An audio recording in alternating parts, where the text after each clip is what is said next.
there, they're going to want to know that your billable hours are great. And that also, finally, that your salary is in proportion to your billing rate. The wider the gap, the higher your billing rate is relative to your salary, the more profit you're making for the company.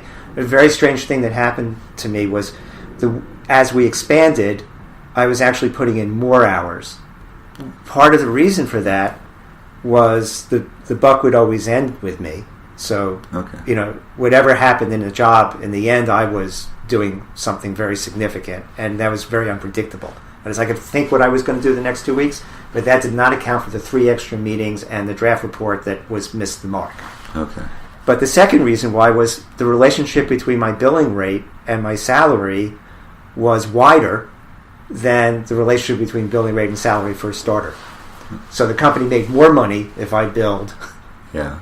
So anyway, a lot of things don't work then, like taking your time with something, wanting to do a full literature search, traveling to Portland to figure out how they did it there because it's supposed to be great. So the advice I give people if they want to go in the private sector is go there if you think of yourself as an entrepreneur. Interesting. And as I said, if you're restless. By the way, I'm skipping over people who are, let's say, just fantastic at GIS, love GIS, and want to keep doing GIS. These jobs then become fairly interchangeable because then having that one thing that you do magnificently well works in all the sectors. I'm talking about more the generalist, sure. the generalist planner. Then the issue for me with government is everyone goes into government intending to do good. That's why I don't badmouth bureaucracies. No one goes into government thinking, how do I stop communities from doing planning?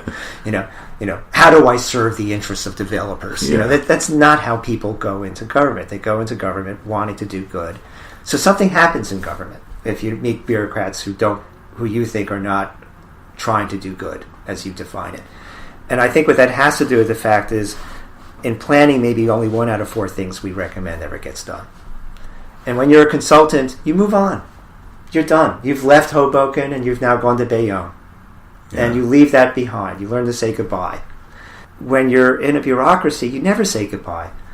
And no one ever tells you why such and such never happened. So it becomes part of this ephemeral thing called politics.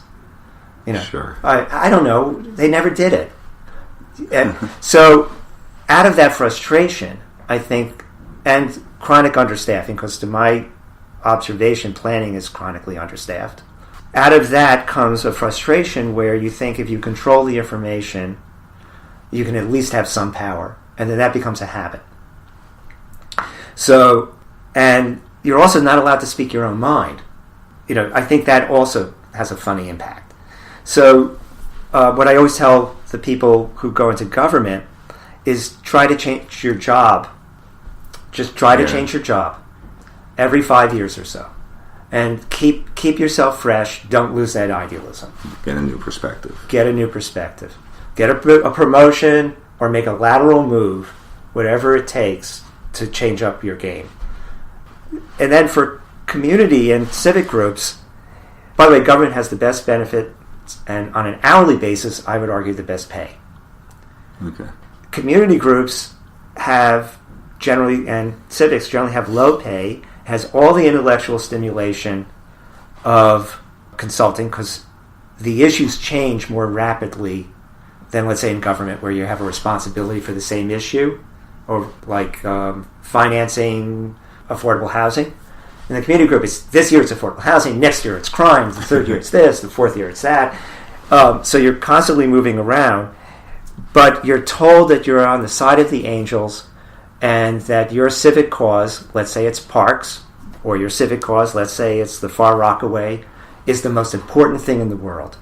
It's so important that you should sacrifice your weekends, your nights, your salary, your benefits to be on the side of the angels. Myopic in a lot of ways. Right. So my advice to people who go into that, to counteract that effect, is whatever it is, complement it with something else. So if you're in a citywide civic looking only at downtown revitalization, try to join your community board. Try to get involved in something that's outside of what you do 40 hours a week. If you're in the Far Rockaway, try to join a citywide civic group, like the American Planning Association, so that you have a perspective of what's happening in the rest of the city. And that you can then bring those things back to your community, but you don't feel like I've seen it happen to people, like you don't know where to go from here. It goes back to what we started with, taking a more holistic perspective and taking those opportunities to get that and then share. Yes. Well, the important thing is sharing in our field, because on the one hand, we're probably the most far-sighted of the players who are in urbanism. And on the other hand, we're being asked to solve day-to-day problems, whether it's by politicians or the sudden crime wave in your neighborhood, or the sudden lack of financing for parks. So great, John.